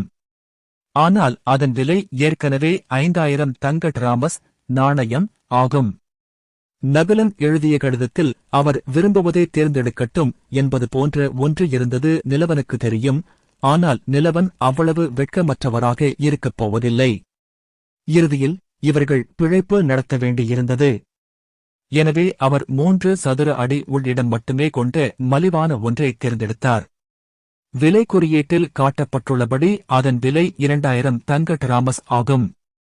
அவரது போர்த்திறன்கள் மற்றும் அவரது கொலைகளிலிருந்து அவர் பெற்ற தனிப்பட்ட திறன்கள் மற்றும் அவரது உயிர் வாழும் ஆசீர்வாதங்களின் அடிப்படையில் நிலவன் மந்திரித்த ஆபரணங்கள் மற்றும் பாதுகாப்பு தாயத்துக்களை தவிர்க்க தேர்ந்தெடுத்தார். மேலாளர் முகத்தில் எந்த உணர்ச்சியையும் காட்டாமல் அவருக்கு அருகில் நின்றார். நிலவன் தனது புதிய ஆடைகளை அணிந்து புதிய உபகரணங்களை எல்லாம் அணிந்து கொண்டு பெரிய நீண்ட வாளை முதுகில் தொங்கவிட்டு இறுதியாக அண்டர் சங்கத்தை நோக்கி வணிகக் கடையை விட்டு வெளியேறினார். நிலவன் சென்றவுடன் மேலாளர் அவரது தலையை பிடித்து கொம்புகளை இழுக்கத் தொடங்கினார். இந்த நபருக்கு என்ன பிரச்சனை? கடிதத்தில் அவர் விரும்பியதை இலவசமாக வாங்க அனுமதிக்க வேண்டும் என்று கூறப்பட்டிருந்தாலும் இந்த நபர் 20,000 தங்க டிராமஸுக்கு மேல் மதிப்புள்ள பொருட்களை வாங்கினார். இவனுக்கு வெட்கமாகவே இல்லையாடோ? நிலவன் தேர்ந்தெடுத்த அனைத்தும் அவர்களின் சிறந்த தயாரிப்பு வரிசையில் ஒன்றாகும். சிறிய கத்திகள் கூட விலை உயர்ந்த ஆயுதங்களாக இருந்தன, ஏனெனில் அவற்றின் அடிப்படை தாக்குதல்கள் மற்றும் அவற்றில் பொறிக்கப்பட்ட ரன்கள். அந்த வாள் உலகின் வலிமையான உலோகங்களில் ஒன்றான மைட்டிலால் ஆனது. அது அவர்களின் சிறந்த கிராண்ட் மாஸ்டர் தரவரிசை பிளாக் ஸ்மித்தால் செய்யப்பட்ட ஒரு முழு வீட்டின் எடையை கூட தாங்கும். அந்த நீண்ட டிரென்ச்ரோட் ஒரு மாயாஜால தற்காப்பு தடையைக் கொண்டிருந்தது. அது உங்களை ஒரு மரணத் தாக்குதலில் இருந்து காப்பாற்றும். நீங்கள் எவ்வளவு மண்ணில் விளையாடினாலும் அது துருப்பிடிக்காமல் இருக்கும். மேலும் குறைந்தது ஒரு தசாப்தத்திற்கு வெவ்வேறு வானிலை மற்றும் பருவங்களில் வாடாது. அது உயர் பதவியில் உள்ள இராணுவ அதிகாரிகள் மற்றும் பணக்கார பிரபுக்களால் மட்டுமே வாங்கப்படும் அரிய மாயாஜால ஆடைகளின் ஒரு பகுதியாகும். அதற்கு மேல் அவர் மிகவும் விலையுயர்ந்த பொருட்களில் ஒன்றால் செய்யப்பட்ட சாம்பல் நிற ஜாக்கெட்டை தேர்ந்தெடுத்தார். அது மிக அதிக தற்காப்பு வலிமையைக் கொண்டிருந்தது. இது வாள் அல்லது சுத்தியில் நேரடியாகத் தாக்கினாலும் எளிதில் தாங்கும் வலிமை கொண்டது. அந்த போர்ட்ஸ் வைவரின் தோலால் ஆனது. அவை மிக அதிக வெப்பநிலையை கூட தாங்கும், மேலும் ஒரு நபர் சில நிமிடங்கள் எரிமலை குழம்பில் நடக்கக்கூட உதவும். உண்மையிலேயே ஒரு சிறந்த கைவினைத்திறன். குறைந்த தர மீட்பு மருந்துகளை நிபுணத்துவம் வாய்ந்த ரசவாதிகளால் கூட தயாரிப்பது மிகவும் கடினமாக இருந்தது. ஒரு நடுத்தர மீட்பு மருந்து ஒருபுறம் இருக்கட்டும். நிலவன் வாங்கிய விண்வெளி மோதிரத்தைப் பற்றி கூட சொல்லவே வேண்டாம். ஒரு மதிப்புமிக்க வணிக நிறுவனத்தில் கூட அது கிடைப்பது கடினமாக இருந்தது, ஏனெனில் அவர்களுடையது விண்வெளி மேஜிக் கலைப்பொருள் சுத்திகரிப்பு நிலையங்கள் மிகவும் அரிதானவை. மேலும் இந்த மோதிரங்கள் சந்தையில் அரிதாகவே தோன்றின. இந்த ஆள் அவர்களுடைய அரை மாத லாபத்தை கொள்ளையடித்துவிட்டான். ஆனால் விஷயங்களை மோசமாக்கும் விதமாக அவன் அதிகமாக வாங்காமல் கரிசனையுடன் நடந்து கொள்வது போல் தோன்றினான். இது ஒரு சாதாரண ஷாப்பிங் இல்லை, இது பகல் கொள்ளை. அவர்களுடைய விஷயத்தில் மேலாளர் முகத்தில் புன்னகையுடன் அவர்களின் மிகவும் மதிப்புமிக்க பொருட்களை கொள்ளையனிடம் காட்டிக் கொண்டிருந்தார். இந்த உண்மைகள் அனைத்தையும் மறந்துவிட்டு நிலவன் மிகவும் பணிவானவராகவும் நாகோலனின் கருணையை பயன்படுத்திக் கொள்ளாதவராகவும் இருந்தார். அவர் இறுதியாக ஹண்டர் சங்கத்தின் மண்டபத்தை அடைந்தார். நிலவன் ஒரு சிறிய பெருமூச்சு விட்டுவிட்டு, கொஞ்சம் பணம் சம்பாதிக்க வேண்டிய நேரம் இது. அத்தியாயம் 21. ஒரு நிபுணரைச் சந்தித்தல். ஹண்டராக பதிவு செய்ய நிலவன் ஹண்டர்கள் சங்க மண்டபத்திற்குள் நுழைந்தார். அவர் ஏன் இந்த தொழிலை தேர்ந்தெடுத்தார்? ஏனென்றால் அதுதான் அவரது தற்போதைய சிறந்த தேர்வாக இருந்தது. முக்கியமாக அது காடுகள் மற்றும் நிலவரைகள் போன்ற பகுதிகளுக்குள் நுழைய அவரை அனுமதிக்கும்.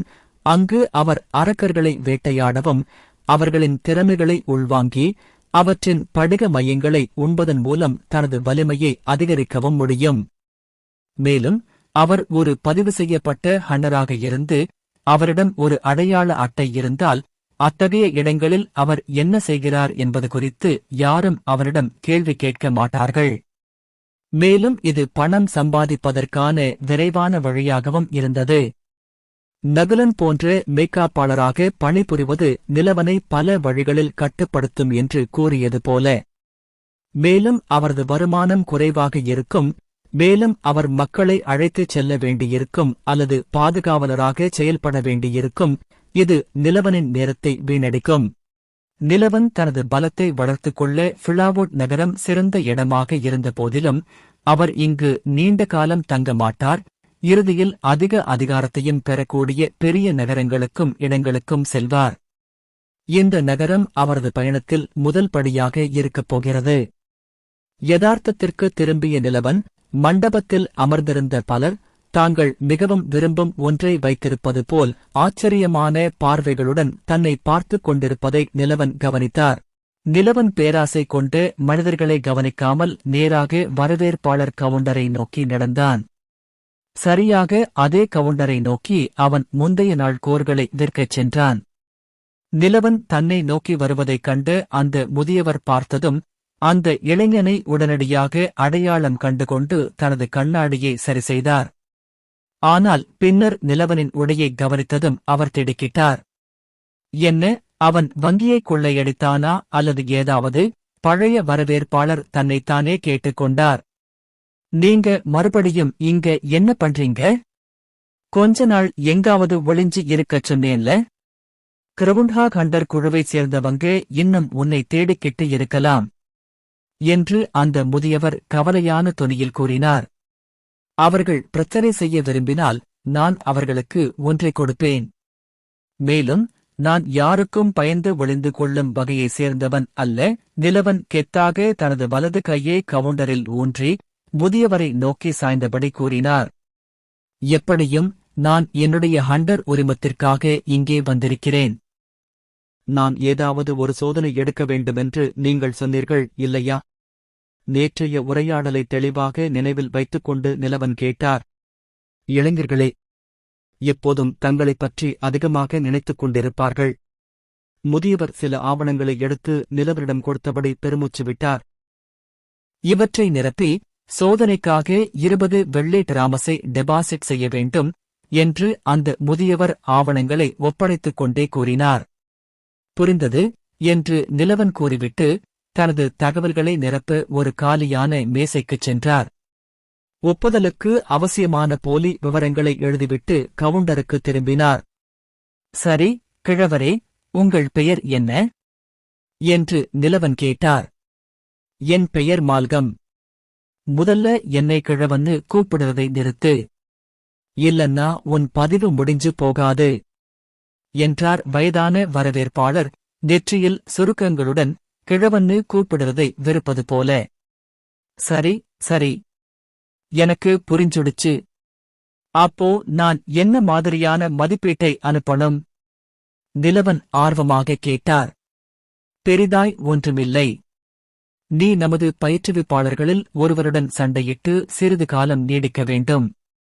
காடுகளிலோ அல்லது நிலவரைகளிலோ வேட்டையாடுவது போன்ற ஹண்டராக வேலை செய்வதற்கும் கமிஷனுக்காக மேய்க்காப்பாளராக வேலை செய்வதற்கும் கூட நீ தகுதியானவனா என்பதையும் அவர்கள் தீர்மானிப்பார்கள் என்று மால்கம் விளக்கினார். நீங்க ரெடியா இருக்கும்போது நானும் ரெடியா இருக்கேன். நிலவன் கவலையற்ற முறையில் பதிலளித்தார். என்னை பின்தொடருங்கள் என்று மால்கம் கூறிவிட்டு நிலவனை மண்டபத்தின் உள்பக்கத்திற்கு அழைத்துச் சென்றார். பின்னர் அவர்கள் சங்கக் கட்டிடத்திற்குள் இருந்த ஒரு சிறிய பயிற்சி மைதானத்தை நோக்கி நுழைந்தனர். சங்க சீருடை அணிந்தவர்களின் அறிவுறுத்தல்களின்படி ஒரு டஜனுக்கும் மேற்பட்டோர் ஆயுத பயிற்சி மற்றும் மந்திர உச்சாடன பயிற்சிகளைச் செய்வதை நிலவன் கண்டார். இவர்கள் பயிற்றுனர்கள் என்பது தெளிவாக தெரிந்தது. போர் பயிற்சிக்காகவே பிரத்யேகமாக உருவாக்கப்பட்ட ஒரு திறந்தவெளி அரங்கத்தை நோக்கி அவர்கள் நெருங்கும்போது நிலவன் பலர் வரிசையில் நிற்பதைக் கண்டார். ஆலிவர் எங்கே மால்கம் அருகில் இருந்த பயிற்சியாளரிடம் கேட்டார். இன்று அவருக்கு உடல்நிலை சரியில்லைன்னு போன் பண்ணி சொன்னாரு. கொஞ்ச நாள் வேலைக்கு வர முடியாதுன்னு. அருகில் இருந்த பயிற்றுவிப்பாளர் பதிலளித்தார். என் உடம்பு சரியில்லை. அவன் இன்னும் ஒரு விபச்சார விடுதியில்தான் இருக்கிறான். தன் ஹேங்கோவரை போக்க இன்னும் அதிகமாக மது அருந்துகிறான். அந்த அயோக்கியன் ஒருபோதும் நம்பகமானவன் அல்ல, மால்கம் கத்தினான். அப்போது அவர்கள் நின்றிருந்த இடத்திற்கு பின்னால் இருந்து ஒரு கம்பீரமான குரல் கேட்டது. ஆலிவர் வெளியே இருப்பதால் இன்று நான் பரிசோதனை செய்தால் என்ன செய்வது என்று ஒரு வயதான மனிதர் கூறினார். அவருக்கு நீண்ட வெள்ளை முடி மற்றும் குட்டையான தாடி இருந்தது. அவர் 50களில் இருப்பதாகத் தோன்றியது. நேத்ரன், நீங்க? பரவாயில்லை, குழந்தைகளிடம் கொஞ்சம் நிதானமா இருங்க என்று மால்கம் உதவியற்றவனாக கைகளை குலுக்கினான். மதிப்பீட்டிற்காக வந்த நிலவனை சுற்றியுள்ள மற்றவர்கள் மூச்சு திணறடிக்கத் தொடங்கினர். வௌவால் போன்ற ஆசுரனிடமிருந்து பெற்ற திறன்களில் ஒன்றின் காரணமாக நீண்ட தூரத்திற்கு கூட மிகவும் துல்லியமான கேட்கும் திறனை கொண்டிருந்த நிலவன் அவர்கள் சொன்ன அனைத்தையும் தெளிவாக கேட்டார். நான் ரொம்ப கஷ்டப்பட போறேன்னு நினைக்கிறேன். இந்த ஆள் எந்த தேர்விலும் யாருக்காகவும் தயங்க மாட்டார். ஆலிவரும் முன்னாடி பாஸ் பண்ண நமக்கு வாய்ப்பு கிடைச்சது. ஆனா நேத்ரன் யாரையும் ஒருபோதும் ஏற்றுக்கொள்ள மாட்டார் என்றார் அந்த ஆட்களில் ஒருவர். அவர் யார்? நிலவன் அவர்களின் உரையாடலில் தலையிட்டார். உனக்கு தெரியாதா? அது Nethran Holland, rank hunter, grand master rank magic மற்றும் வாழ்வீரரும் கூட. அவர் முழு நகரத்திலும் உள்ள 3 வலிமையான ஹண்டர்களின் ஒருவர். அவரை எங்கள் மதிப்பீட்டிற்கான பயிற்றுவிப்பாளராக பெறுவது ஒரு கல் சுவரில் ஒரு முட்டை மோதுவது போன்றது. இந்த முறை நாம் தேர்ச்சி பெற முடியுமா என்பது கடவுளுக்கு மட்டுமே தெரியும். அந்த மனிதன் ஒரு வயதான மனிதனைப் போல முதுகை வளைத்து பதிலளித்தான். இந்த வெளிப்பாட்டிற்கு நிலவன் மற்றவர்களுடன் ஒப்பிடும்போது மிகவும் வித்தியாசமாக உணர்ந்தார். ஏனென்றால் தேர்வில் தோல்வியடைவோமோ என்று கவலைப்பட்டவர்களைப் போலல்லாமல் நிலவனின் கண்கள் மகிழ்ச்சியாலும் எதிர்பார்ப்புகளாலும் நிறைந்திருந்தன. ஏனென்றால் கிராண்ட் மாஸ்டர் நிலை வாழ்வீரனுடன் சண்டையிட அவருக்கு ஒரு வாய்ப்பு கிடைக்கும். அது அவரது ஆயுத தேர்ச்சியை மேம்படுத்த உதவும். பிளாவோட் சிட்டி போன்ற பெரிய நகரத்திலும் அது தனது முந்தைய உலகத்தின் பெரிய மெட்ரோ நகரங்களை விட சிறியதல்ல என்றாலும் கிராண்ட் மாஸ்டர் தரவரிசை வாழ்வீரர்கள் மிகவும் அரிதானவர்கள் என்பதை நிலவன் மற்ற நபர் சொன்னதிலிருந்து சரியாக புரிந்து கொண்டார். எனவே இயற்கையாகவே இந்த சந்திப்பு ஒரு நிபுணரிடமிருந்து கற்றுக்கொள்ள மிகவும் அரிதான வாய்ப்பாக இருக்கும். நேத்ரன் ஆயுத கிடங்கிலிருந்து ஒரு மர வாளை எடுத்து சோதனைகளை தொடங்கிய போது நிலவன் வரிசையில் நின்றார். நிலவன் வரிசையில் கடைசியாக நின்று போர் சோதனையை நன்றாக பார்க்க முயன்றார். நேத்ரன் என்ற முதியவர் மர வாளை பிடித்துக்கொண்டு முகத்தில் ஒரு மென்மையான புன்னகையுடன் இருந்தார். தெருவைக் கடக்கக்கூட சிரமப்படும் ஒரு முற்றிலும் பாதிப்பில்லாத வயதான நபரைப் போல தோற்றமளித்தார். ஆனால் அவர் தொடங்கிய உடனேயே நிலவனின் கண்கள் ஆச்சரியத்தால் விரிந்தன. மேலும் அவரது உயிர்வாழும் உள்ளுணர்வு அவரது தலைக்குள் பதட்டத்தை தூண்டியது. வரிசையில் நின்ற மற்றவர்களைப் போலல்லாமல் நிலவனால் நேத்திரனிடமிருந்து வெளிப்படும் சக்தியை உணர முடிந்தது. தனக்கு முன்னால் இருப்பவர் நகைச்சுவை அல்ல என்பதை புரிந்து கொண்டதால் இது நிலவனுக்கு ஒரு பயத்தை ஏற்படுத்தியது. அவர் கொடுத்த ஒளிக்கதிர் வரிசையின் முடிவில் இருந்த நிலவனை அந்த இடத்திலேயே அடக்க போதுமானதாக இருந்தது.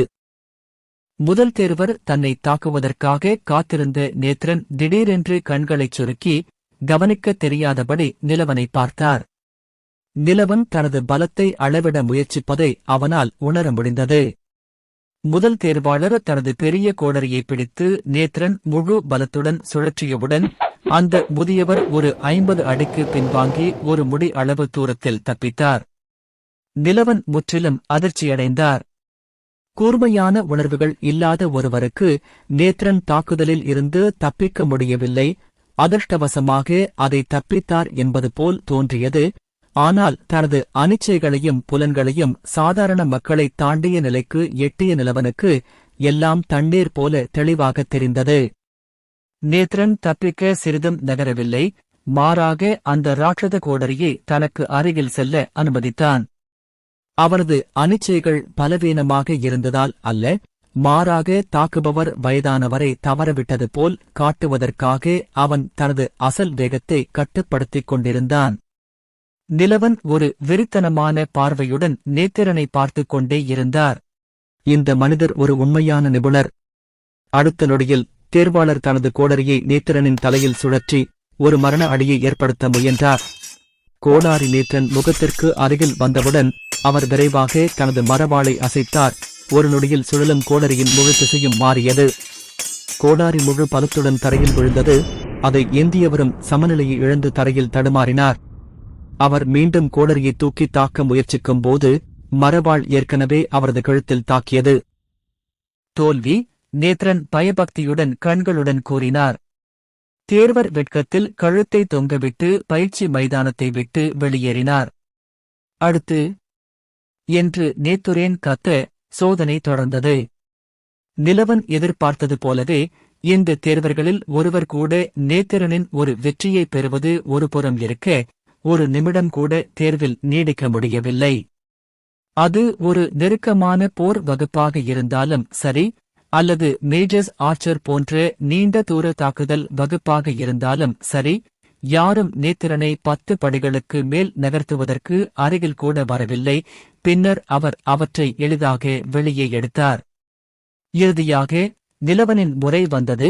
அவர் பயிற்சி மைதானத்திற்குள் நுழைந்தார். அவர் எந்த விழாவிலும் நிற்கவில்லை. 5 அடிக்கு குறையாது அல்லது ஒருவேளை இன்னும் நீளமான தனது புதிய நீண்ட வாளை வெளியே எடுத்தார்.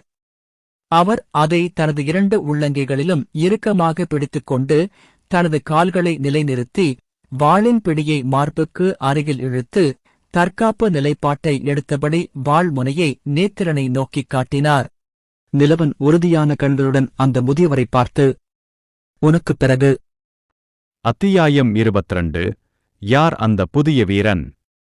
நிலவன் நேத்திரனை பார்த்து அவர் செய்யும் சிறிய அசைவுகள் மீது தனது பார்வையை செலுத்தினார். அவரது உயிர் வாழும் உள்ளுணர்வு எச்சரிக்கை. பின்னர் அவர் தனது வேட்டைக்காரரின் நோக்கத்தை செயல்படுத்தினார். தனது கருத்து அல்லது உயிர் வாழும் உள்ளுணர்வு எவ்வளவு துல்லியமாக இருந்தாலும், உண்மையிலேயே வலிமையான எதிரிக்கு எதிராக தன்னை தற்காத்துக் கொள்ள போதுமான எதிர்வினை வேகமோ அல்லது வலிமையோ அவரிடம் இல்லை என்றால் அவரது உயிர் அந்த இடத்திலேயே இழக்கப்படும் என்பதை நிலவன் அறிந்திருந்தார். "உனக்கு நல்ல புத்தி இருக்கு மகனே. இப்போ உனக்கு உண்மையிலேயே சண்டை போட தெரியுமான்னு பாரு" என்று நிலவனை நோக்கி முதல் அடி எடுத்து வைத்தபோது நேத்திரன் சொன்னான். அடுத்த நொடியே நேத்திரனின் பிம்பம் மின்னியது. தன்னை நோக்கி வரவிருக்கும் அழிவை நிலவன் உணர்ந்தார். கணகணவென்ற சப்தம். நேத்திரன் நிலவனை தாக்கவிருந்த நேரத்தில் அந்த இளைஞன் விரைவாக வாளை பயன்படுத்தி தனது இடது பக்கத்தை தடுத்தான். இறுதியாக நேத்திரனின் உருவம் அவன் முன் தோன்றியது. சுற்றியிருந்த மக்கள் ஆச்சரியத்திலும் பயத்திலும் மூச்சுத் திணறினர். மற்ற பயிற்றுனர்கள் கூட ஆச்சரியப்பட்டார்கள். ஏனென்றால் இதுவரை நேத்திரன் தனது வேகத்தை பயன்படுத்தி எந்த தேர்வர்களையும் தாக்கியதில்லை. அவர் அவர்களை தடுத்து நிறுத்திவிட்டு தனது மரவாளால் ஒரு மரணத் தாக்குதலை ஏற்படுத்தினார். ஆனால் இப்போது அவர் தாக்குபவர்களின் அணுகுமுறையை அந்த இளைஞனுக்கு எதிராக கையாண்டார். இதற்கு மேலும் ஆச்சரியத்தை அளிக்கும் விதமாக அங்கு நின்ற அனைவரும் பார்க்கத் தவறிய வேலை நிறுத்தத்தை அந்த இளைஞன் உண்மையில் தடுத்தான். "நல்ல வாழ்" என்று நேத்திரன் கூறினார். அவர் தனது மரவாளை மீண்டும் சுழற்றினார். நிலவன் கிராண்ட் மாஸ்டர் தரவரிசை வாழ்வீரனின் மிக விரைவான வேகம் மற்றும் தாக்குதல்களுக்கு ஏற்ப தன்னை மாற்றிக்கொள்ளவில்லை. ஒவ்வொரு தாக்குதலும் மிகவும் எளிமையாக தெரிந்தது. ஆனால் நேத்திரன் ஒரு மரண அடியை அடிக்கவோ அல்லது தன்னை நிராயுதபாணியாக்கவோ முயற்சிக்கிறார் என்பது நிலவனுக்கு மட்டுமே தெரியும். வயதானவரின் ஒரு அசைவும் வீணாகவில்லை. மேலும் நிலவன் இந்த குறைபாடற்ற தாக்குதல்களுக்கு எதிராக தொடர்ந்து தற்காத்துக் கொண்டார். அவை ஒரு வகையான தாளத்தை பின்பற்றி தாக்குதல்களுக்கு எதிராக தற்காத்துக் கொள்ளும்போது அவரது கை அசைவுகளை வழிநடத்தியது. முதலில் தன்னை தாக்குமாறு வயதானவரிடம் கேட்டபோது அவர் தன்னை பற்றி அதிக நம்பிக்கையுடன் இருப்பதை நிலவன் உணர்ந்தார். "பாதுகாப்பது மட்டும்தானா உன்னால் செய்ய முடியும்?"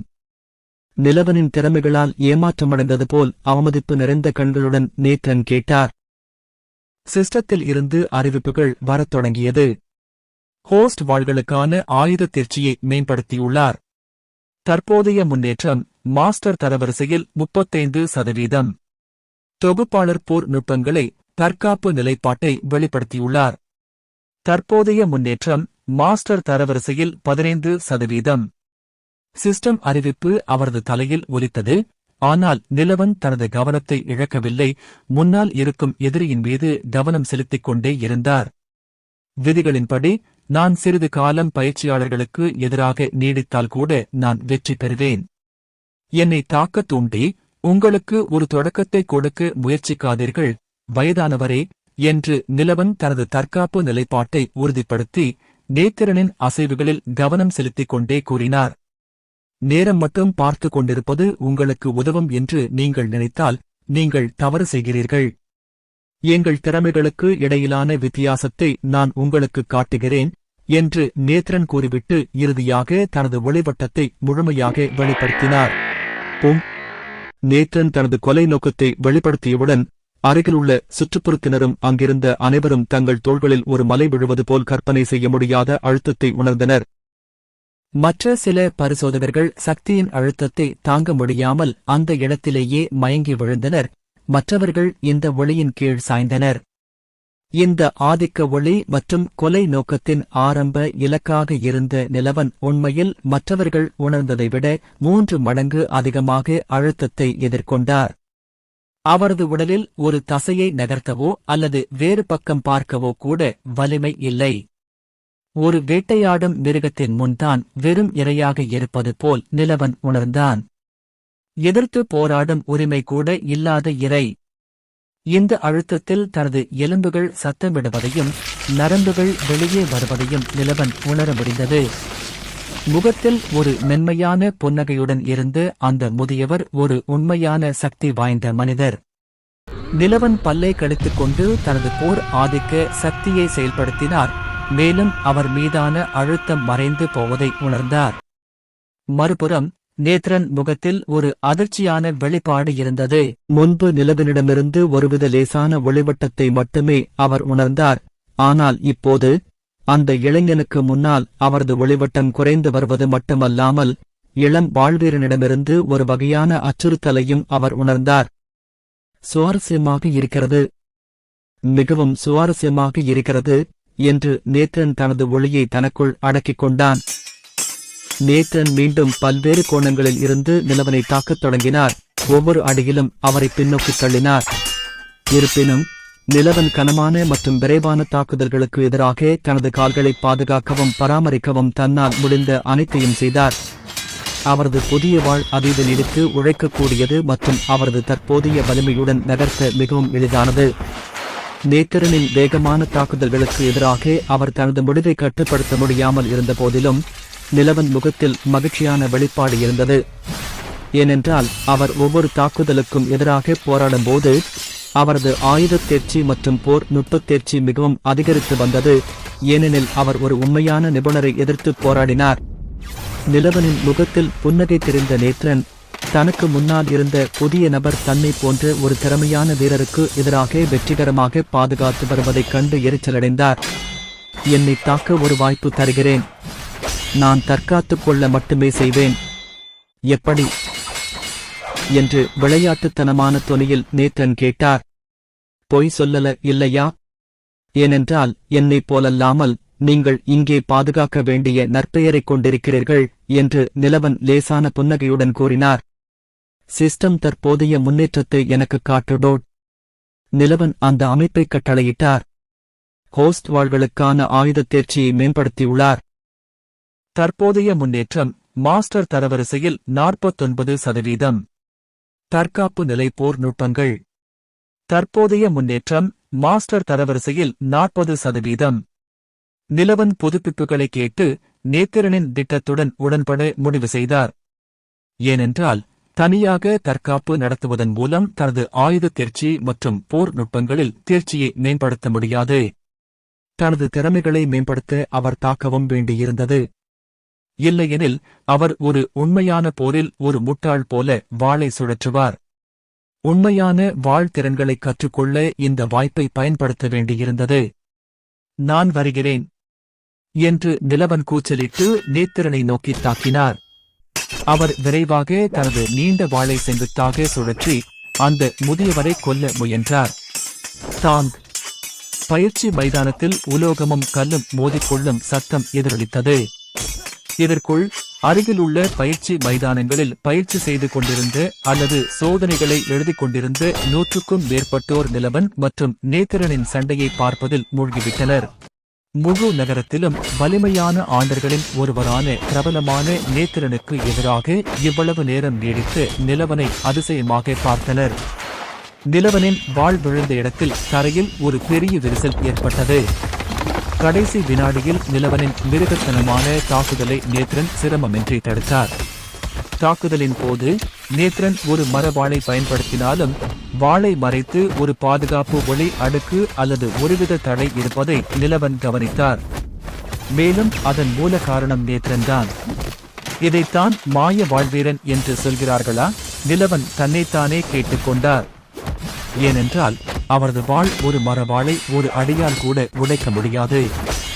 மிகவும் நல்ல தரமான பொருட்களால் ஆனது மட்டுமல்லாமல் அது மிகவும் கூர்மையாகவும் அதே நேரத்தில் கனமாகவும் இருந்தது. எனவே நேத்துரேன் ஒருவித திறமை அல்லது மந்திரத்தை பயன்படுத்தி மரவாளை செயல்படுத்துவது மட்டுமே அவருக்கு தெரிந்த ஒரே விளக்கம். நிலவன் அதோடு நிற்கவில்லை. ஒரு தரப்பு கூட இல்லாதபடி தனது பாதத்தை சரி செய்து தனது உடலை ஒரு வட்ட இயக்கத்தில் திருப்பினார். தனது உடலின் உந்தத்தை பயன்படுத்தி தரையில் இருந்து வாளை வெளியே இழுத்து வயதானவரை நோக்கி ஒரு கிடைமட்ட வெட்டு செய்தார். இதற்கு நேத்ரன் மட்டும் விலகி தனது மணிக்கட்டை அசைத்து மீண்டும் தாக்குதலை தடுத்தார். நிலவன் தனது பக்கவாட்டு ஹாப்பர் திறனை பயன்படுத்தி அவ்வப்போது முதியவரை தாக்கத் தொடங்கினார். மேலும் தனது கடுமையான ஆனால் விரைவான தாக்குதல்களால் முதியவரை சில அடிகள் பின்வாங்கச் செய்தார். அவர் நேத்திரனின் முக்கிய புள்ளிகளை குறிவைத்து வெவ்வேறு கோணங்களில் இருந்து மீண்டும் மீண்டும் வயதானவரை தாக்கினார். இதுவரை நேத்திரனை எதிர்த்து போராட முடியாமல் தவித்த நிலவன் திடீரென்று பழைய வீரரை பயிற்சி மைதானத்தின் ஒரு பக்கத்திலிருந்து இன்னொரு பக்கத்திற்கு தள்ளினார். காலப்போக்கில் அவரது தாக்குதல்கள் மிகவும் கொடியதாகவும் துல்லியமாகவும் மாறின. இருப்பினும் இந்த போரை பார்த்து கொண்டிருந்த பார்வையாளர்கள் முற்றிலும் அமைதியாக இருந்தனர். பலர் தங்கள் கண்களை நம்பவில்லை. சிலர் தங்கள் கண்களுக்கு முன்னால் பார்த்ததை நிராகரித்தனர்.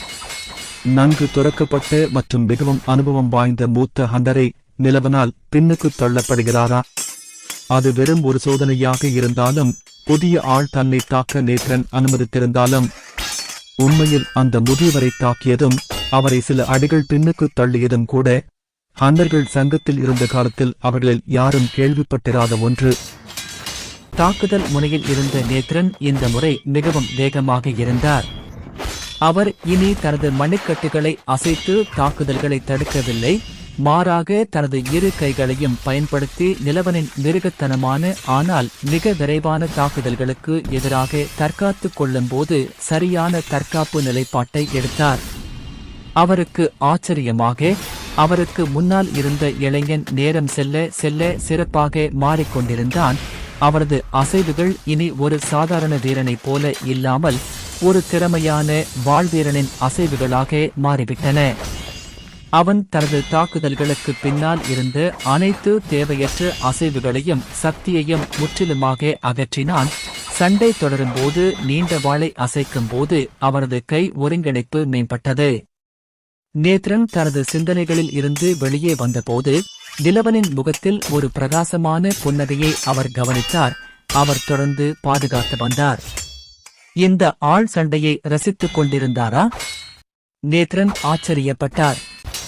குழப்பமடைந்த அனைத்து பார்வைகளுக்கும் தெரியாமல் நிலவன் தனது தலையில் சிஸ்டம் அறிவிப்புகளை கேட்டதும் மேலும் மகிழ்ச்சியாகிக் கொண்டிருந்தார். ஹோஸ்ட் வாள்களுக்கான ஆயுத தேர்ச்சியை மேம்படுத்தியுள்ளார். தற்போதைய முன்னேற்றம் மாஸ்டர் தரவரிசையில் 67%. தொகுப்பாளர் பின்வரும் போர் நுட்பங்களை திறந்துள்ளார். பின்சர், குத்து, கிடைமட்ட சாய்வு, செங்குத்து சாய்வு, ஸ்ட்ரீ. நேத்ரன் அப்படியே திகைத்துப் போனார். வாழ்வீச்சு விஷயத்தில் அவர் பல திறமையானவர்களைக் கண்டிருந்தார். ஆனால் ஒரே போட்டியில் இவ்வளவு பெரிய முன்னேற்றங்களை செய்த நிலவனை போன்ற ஒருவரை அவர் இதற்கு முன்பு பார்த்ததில்லை. அவர்களின் போட்டியில் இருந்து அவர் பெற்ற அனுபவம் அந்த இளைஞனுக்குள் மறைந்திருக்கும் ஏதோ ஒரு திறமையை வெளிப்படுத்துவது போல் இருந்தது. மேதை. அவர் ஒரு உண்மையான மேதையை கண்டுபிடித்தார். நிறுத்து. நேத்ரன் லேசான புன்னகையுடனும் முகத்தில் ஒப்புதல் வெளிப்பாட்டுடனும் பேசினார். நீ பாஸ் என்றார் முதியவர். இந்த அறிவிப்புக்குப் பிறகு கூட்டம் பிரமித்துப் போனது. இந்த புதுமுக வீரர் புகழ்பெற்ற நேத்ரன் நடத்திய தேர்வில் தேர்ச்சி பெற்றாரா? அவர்களின் கண்கள் அவர்களை ஏமாற்றிவிட்டதா? நிலவன் தனது தாக்குதல்களை நிறுத்திவிட்டு கனமான நீண்ட வாளை தனது முதுகில் வைத்துக் கொண்டார். அவர் தனது 2 கைமுட்டிகளையும் ஒன்றாக பிடித்துக்கொண்டு சீன தற்காப்பு கலை நாவல்களில் மக்கள் செய்வது போல வயதான நேத்திரனை நோக்கி சிறிது குனிந்து வணங்கினார். உங்கள் வழிகாட்டுதலுக்கு நன்றி.